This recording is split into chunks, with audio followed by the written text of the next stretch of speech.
Baik, selamat malam pemirsa WSM TV. Kembali lagi bersama saya Pandu Chandra melaporkan untuk update mudik Jateng WSM TV 2026.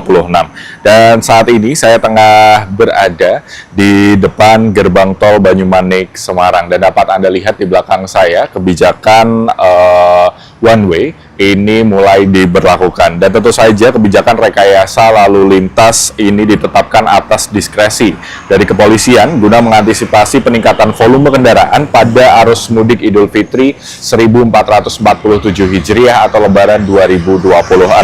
Dan tentu saja rekayasa lalu lintas berupa one way lokal ini sebelumnya diberlakukan mulai dari kilometer 414 gerbang tol Kalikangkung, ruas jalan tol Batang Semarang maksud kami, hingga kilometer 442 ruas tol Semarang Solo yang terjadi sejak pukul 16.30 waktu Indonesia Barat. Dan kebijakan ini merupakan langkah strategis untuk menjaga kelancaran arus kendaraan menuju arah Bawen, Solo, dan Surabaya. Seiring dengan peningkatan volume lalu lintas yang masih terjadi atas diskresi dari kepolisian, rekayasa lalu lintas one way ini diperpanjang hingga kilometer 459 ruas jalan tol Semarang Solo yang dikelola oleh PT Transmarga Jateng pada pukul 17.12 waktu Indonesia Barat. Dan tentu saja perpanjangan ini merupakan bagian dari upaya terintegrasi untuk memastikan distribusi lalu lintas tetap terkendali, khususnya di wilayah Jawa Tengah bagian selatan dan Jawa Timur. Dan Jasa Marga Trans Jawa ini juga menghimbau kepada seluruh pengguna jalan untuk dapat mematuhi rambu-rambu lalu lintas serta mengikuti arahan petugas di lapangan. Dan tentu saja bagi Anda para pemudik dimohon untuk bisa memastikan kondisi kendaraan Anda dalam keadaan yang prima serta merencanakan perjalanan dengan baik. Dan pengguna jalan ini juga diharapkan dapat memanfaatkan rest area secara bijak dan beristirahat apabila merasa lelah, dan tentu saja untuk menjaga keselamatan selama perjalanan. Dan informasi selanjutnya ini kami dapatkan bahwa Wakil Menteri Pekerjaan Umum Diana Kusumastuti melakukan kunjungan kerja ke Jalan Tol Jogja Bawen untuk memastikan kesiapan jalur tol fungsional Bawen Ambarawa. Dan jalur tol ini dibuka beroperasi setiap hari pada pukul 6 pagi hingga 5 sore waktu Indonesia Barat dengan skema pengaturan lalu lintas satu arah atau one way sesuai dengan periode arus mudik dan juga arus balik. Dan tentu saja pada periode arus mudik ini akan berlangsung dari tanggal 13 hingga 22 Maret 2026, dan jalur akan dibuka satu arah dari Bawen menuju ke Ambarawa. Sementara itu untuk periode arus balik nantinya ini akan mulai diberlakukan pada 23 hingga 30 Maret 2026 dan akan difungsikan satu arah dari Ambarawa menuju ke Bawen. Ya.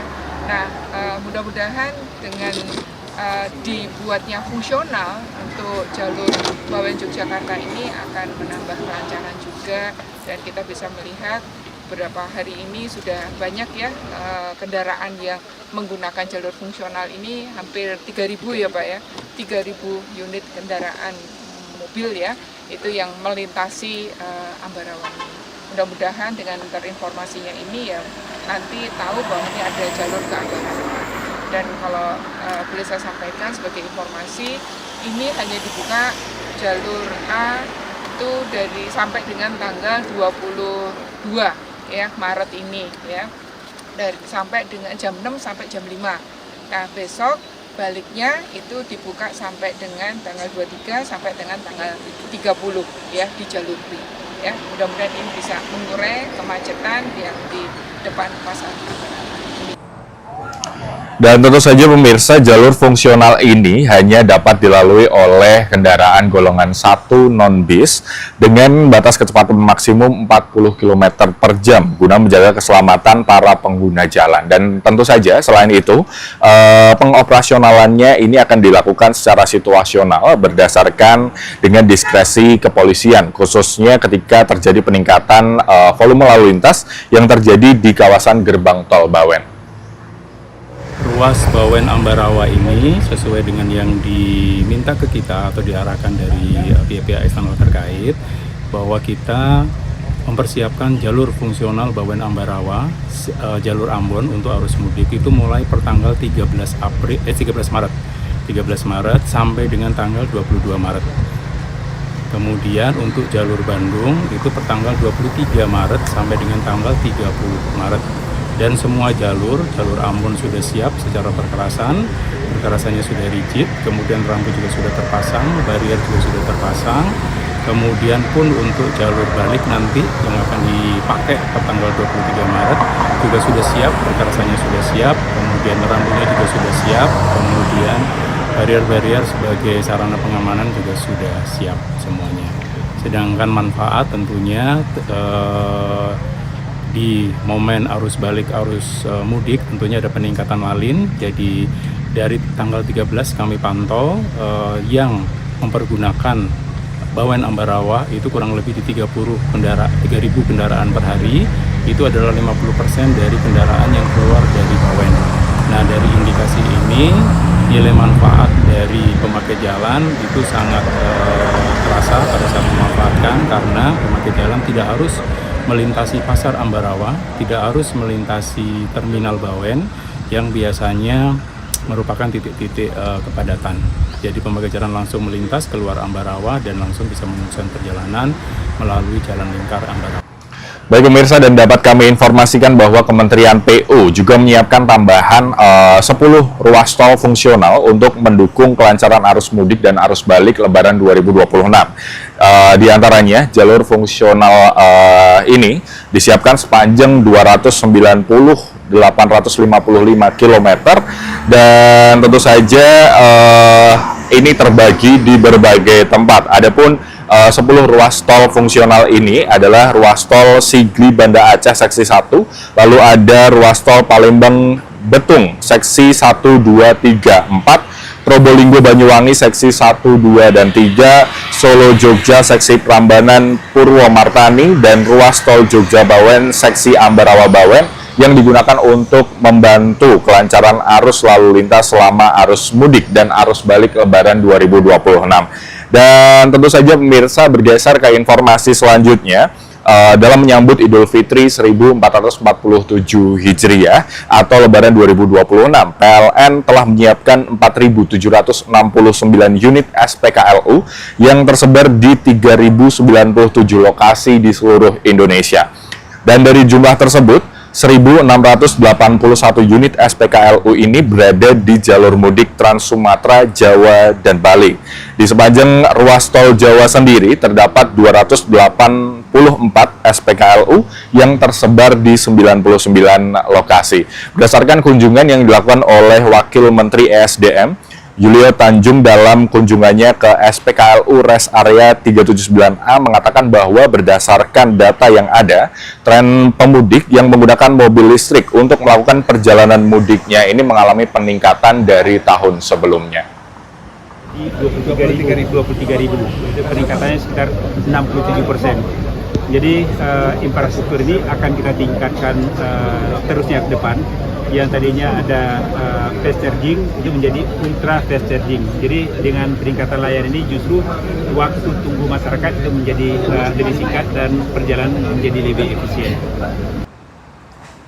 Dan senada dengan hal itu pemirsa, General Manager PLN Unit Induk Distribusi Jateng dan DIY Bramantio Anggun Pambudi menyatakan bahwa kesiapan PLN dalam memberikan layanan andal bagi para pemudik yang menggunakan kendaraan listrik ini juga ditandai dengan keberadaan SPKLU yang diperbanyak, tentunya lengkap dengan fitur fast charging.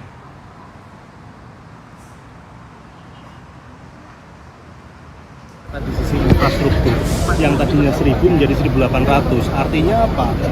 Dari 13.000 ke 23.000 itu meningkat 1,6 kali, sedangkan PT PLN Persero sudah meningkatkan dari 1.000 menjadi 1.800 itu 1,7 kali. Nah, ini sudah lebih besar daripada peningkatan penggunaan kendaraan listrik. Dan juga bukan hanya itu, di rest area kita juga lakukan optimalisasi kapasitas. Yang tadinya ada medium charging atau slow charging, kita semua ganti dengan ultra fast dan fast. Artinya yang membutuhkan pengecasan dalam waktu yang singkat itu sudah kita ganti dengan mesin-mesin yang fast charging dan ultra fast charging. Sedangkan yang medium charging dan slow charging kita relokasi ke lokasi-lokasi yang tidak membutuhkan urgensi waktu pengisian singkat untuk kendaraan listriknya. Seperti itu Mas.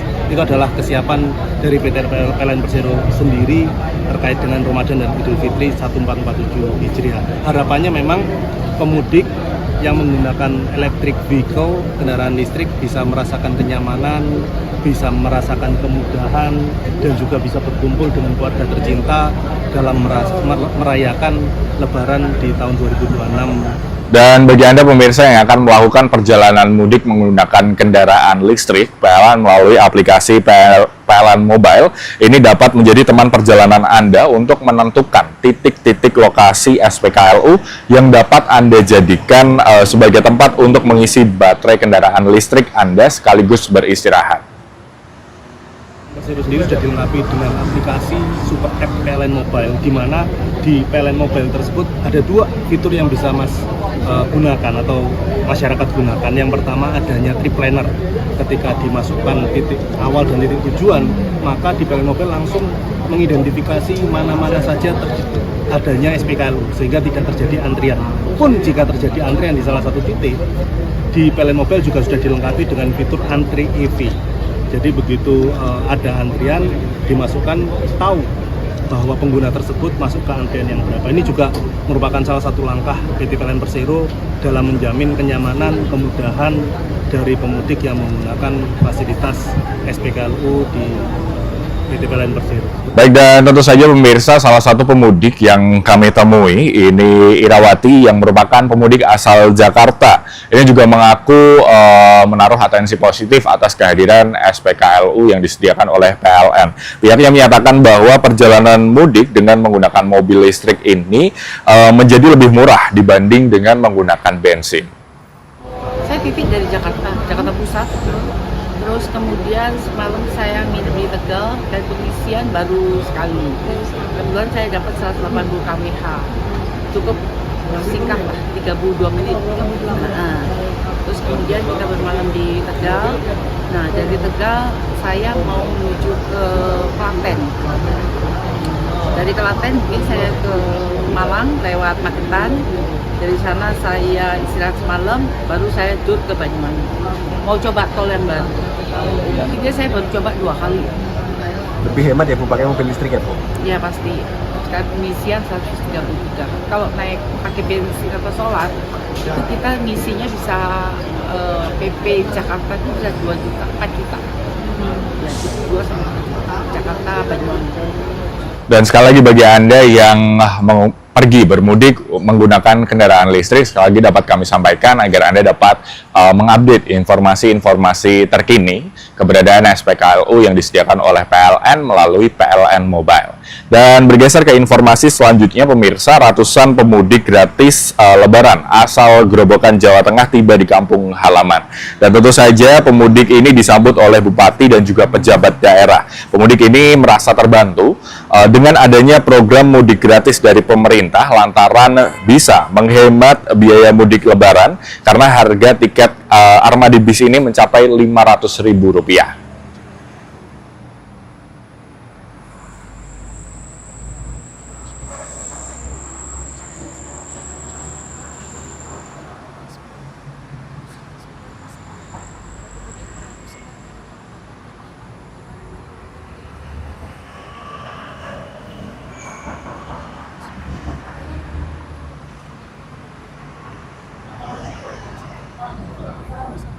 Mendaftar mengikuti program mudik gratis yang disediakan pemerintah daerah Grobogan.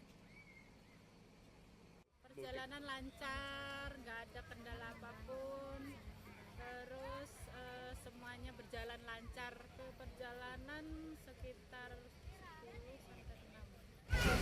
8 jam ya, 10 jam ya, karena kita selain difasilitasi, kita jadi lebih hemat ongkos dan ya kita jadi manfaatin semuanya. Sangat membantu buat kita yang memang ekonominya lagi agak pas-pasan, dan kita pulangnya juga kan rombongan, jadi bersyukur banget, alhamdulillah banget. Pada Lebaran tahun ini, pemerintah Grobogan menyediakan sebanyak 500 kuota untuk para perantau asal Grobogan dengan program mudik gratis. Para perantau yang berada di Jakarta ini dibantu agar bisa mudik lancar dan menikmati Lebaran bersama keluarga di kampung halaman. Baik, dan tentu saja bagi Anda pemirsa yang akan melakukan perjalanan mudik melalui kota Semarang ataupun dengan tujuan kota Semarang, Anda juga dapat mampir singgah sejenak untuk beristirahat di kedai Eso Coffee Semarang.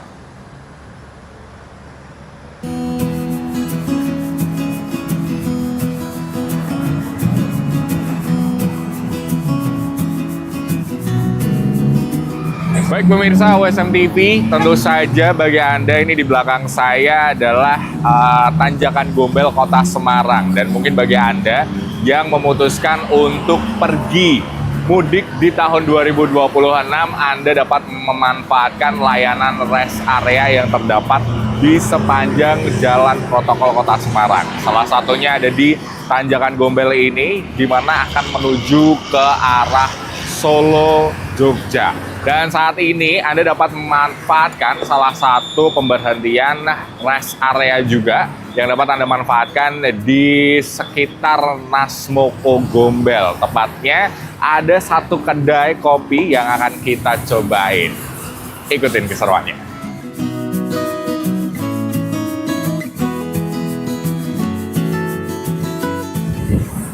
Nah, pemirsa USM TV, ini dia Eso Coffee. Anda dapat memanfaatkan layanan ataupun mungkin bagi Anda yang ingin beristirahat, Anda dapat memanfaatkan fasilitas ini. So, langsung aja kita pesan untuk perjalanan mudik kita di tahun ini.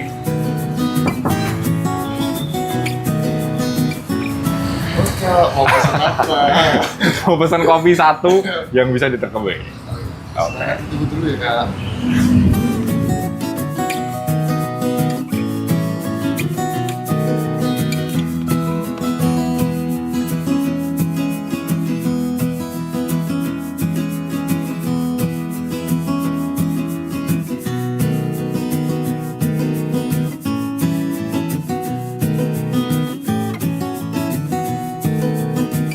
Nah, bagi Anda pemirsa, Anda juga dapat menikmati fasilitas ini untuk duduk menunggu pesanan Anda, dan mungkin bagi Anda yang ingin mengecek kendaraan Anda bisa manfaatkan layanan servis yang dimiliki oleh Nasmoko Gombel.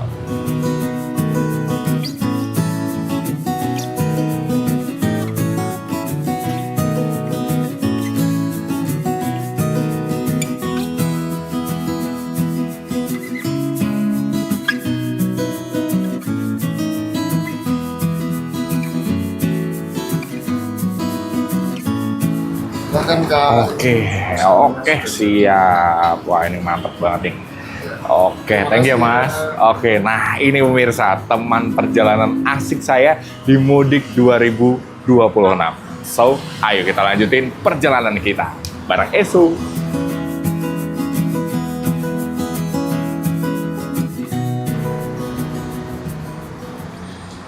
Baik pemirsa, dan tentu saja perayaan Idul Fitri 1447 Hijriah atau Lebaran 2026 ini semakin mendekat, dan menjelang hari raya tersebut, ini di Kota Semarang terdapat sejumlah masjid yang selama ini dikenal rutin menjadi tempat berkumpulnya ribuan jemaah untuk menunaikan sholat Idul Fitri.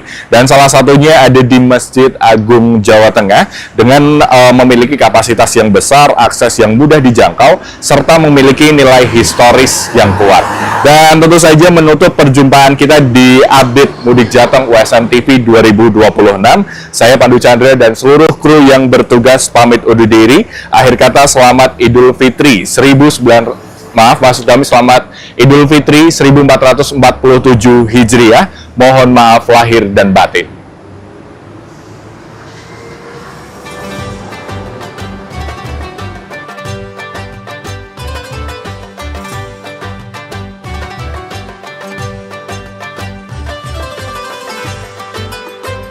Perjalanan selanjutnya, kita akan beralih ke Masjid Agung Jawa Tengah. Masjid Agung Jawa Tengah yang berlokasi di Jalan Gajah Raya, Sambirejo, Semarang adalah salah satu masjid terbesar dan termegah di Indonesia. Diresmikan pada tahun 2006, masjid ini tidak hanya berfungsi sebagai tempat ibadah, tetapi juga sebagai pusat kegiatan keagamaan, sosial, dan pendidikan. Arsitektur Masjid Agung Jawa Tengah menggabungkan gaya tradisional Jawa dan Islam kontemporer. Bagian dalam masjid ini dihiasi dengan kaligrafi Arab dan ornamen-ornamen tradisional Jawa.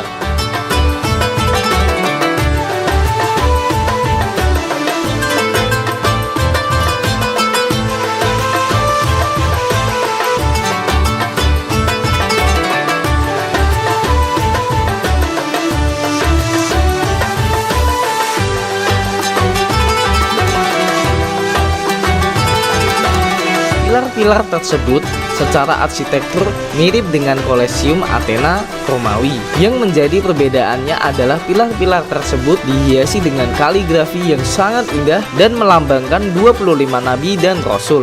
Di gerbang masjid ini juga terdapat tulisan 2 kalimat syahadat, dan pada bidang datar tersebut tertulis huruf Arab Melayu Sucining Buni Gapuraning Gusti, yang artinya kemauan dan upaya yang tulus membawa ke arah ridha Allah.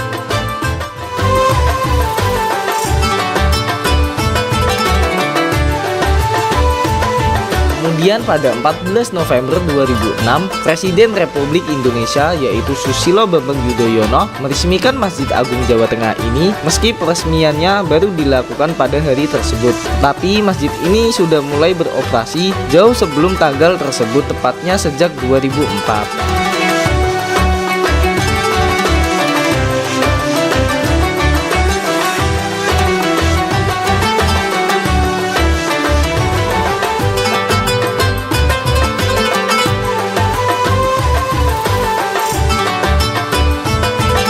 Diresmikan pada 14 November 2006, Masjid Agung Jawa Tengah atau MAJT tidak hanya menghadirkan pesona arsitekturnya saja.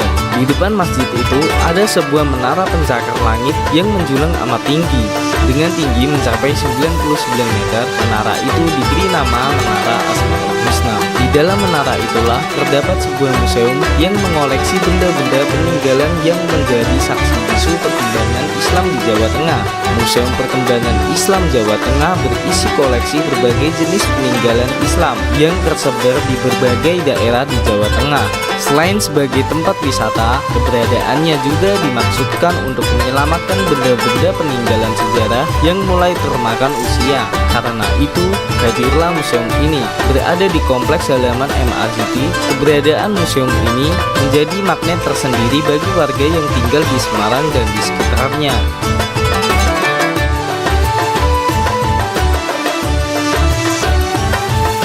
Perkembangan Islam Jawa Tengah diresmikan pada tahun 2007 oleh Gubernur Jateng saat itu, yaitu Haji Mardianto. Melansir dari majt.or.id, Museum Perkembangan Islam Jawa Tengah didirikan untuk menyelamatkan benda-benda peninggalan Islam seperti artefak, naskah, maupun benda-benda keislaman lainnya. Di dalam museum itu, berbagai benda koleksi ditata secara kronologis sehingga menggambarkan kondisi yang faktual dan menyeluruh. Kronologi itu dibagi ke dalam 5 episode, yaitu fase pertama, momen saat Raden Fatah mendirikan kerajaan Demak sebagai awal masuknya Islam di Jawa Tengah. Lalu fase kedua adalah berdirinya pesantren dan perannya dalam membangun syiar Islam di Jawa Tengah. Lanjut di fase ketiga, mengenai perkembangan Islam di daerah pedalaman yang menghasilkan dialog budaya. Lalu fase keempat adalah dunia pesantren sebagai basis kekuatan melawan kolonialisme.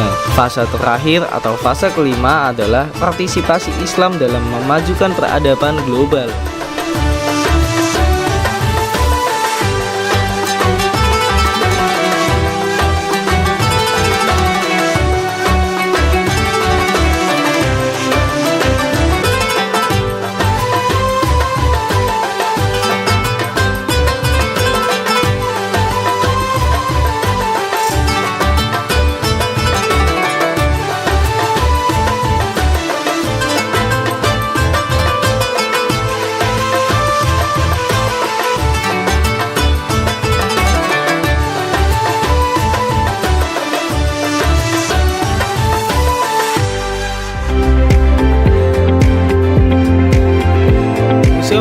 Pragawasita dan Masjid Agung Jawa Tengah adalah dua destinasi yang menawarkan pengalaman yang kaya dan beragam bagi pengunjung.